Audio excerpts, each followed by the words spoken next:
Sebagai upaya untuk terus mengembangkan ekonomi kreatif, Dewan Pengurus Cabang Gkrafts Kabupaten Jember menggelar diskusi tentang pemberdayaan ekonomi kreatif untuk generasi muda.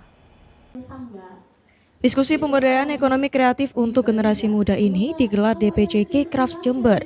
Hadir langsung dalam acara ini, Ketua Umum PP Gkrafts Kawendra Lukistian, dan diikuti puluhan peserta yang didominasi anak muda dari berbagai golongan seperti mahasiswa, influencer, pekerja, hingga pelaku usaha. Ekonomi kreatif dewasa ini memang menjadi salah satu market utama untuk mengembangkan ekonomi di daerah. Potensi anak muda terus didorong untuk menjadi bagian tumbuhnya ekonomi kreatif atau ekraf di Indonesia. Karena ekraf memberikan sumbangsi yang luar biasa kepada negara di bidang ekonomi beberapa tahun terakhir. Oleh karena itu, peran serta Gkrafts sebagai literasi ekonomi kreatif diharapkan bisa memberikan pandangan kepada anak muda untuk terus belajar dan menyelami ekonomi kreatif lebih luas. Dengan pasar peluang yang cukup luas, ekraf di Indonesia sangat berpotensi melahirkan pengusaha baru sehingga bisa memperluas lapangan kerja.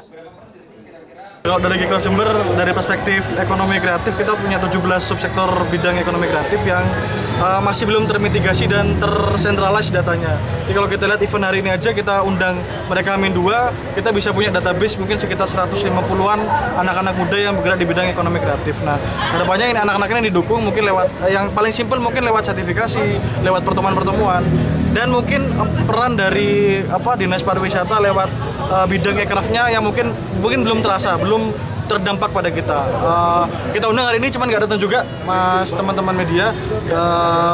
Dinas Pariwisata dan Kebudayaan udah kita undang, cuman belum hadir juga. Padahal harapannya kita bisa punya punya pandangan yang lebih kompleks dari sisi pemerintah sebagai pemangku kebijakan terhadap kita sebagai praktisi yang selama ini memang bergerak secara sporadis, bergerak sendiri, secara mandiri untuk mengembangkan ekraf di Kabupaten Jember.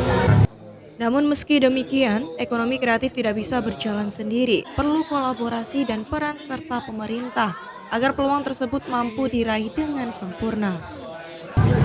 Harus banyak kolaborasi konkret yang bisa mereka rasakan manfaatnya. Saya yakin teman-teman Gkrafts di Jember ini punya strategi tersendiri yang bisa melibatkan mereka jauh lebih bisa optimal lagi dalam berkarya. Bukan hanya berkarya, mendapatkan rezeki hingga sejahtera seperti itu. Melihat potensi pekerja kreatif di Jember? Besar banget.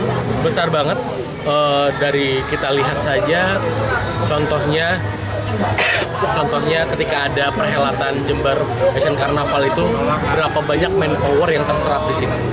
Jadi memang ekonomi kreatif kita ini salah satu yang harus kita dorong adalah berbasis event. Karena dengan event ini create news create movement. Gitu. Dengan adanya movement pastinya ada peluang-peluang yang tercipta. Dari Jember, Jawa Timur, Ahmad Fawaid melaporkan. Jurnal 9 Petang akan kembali dengan informasi lainnya. Tetap bersama kami.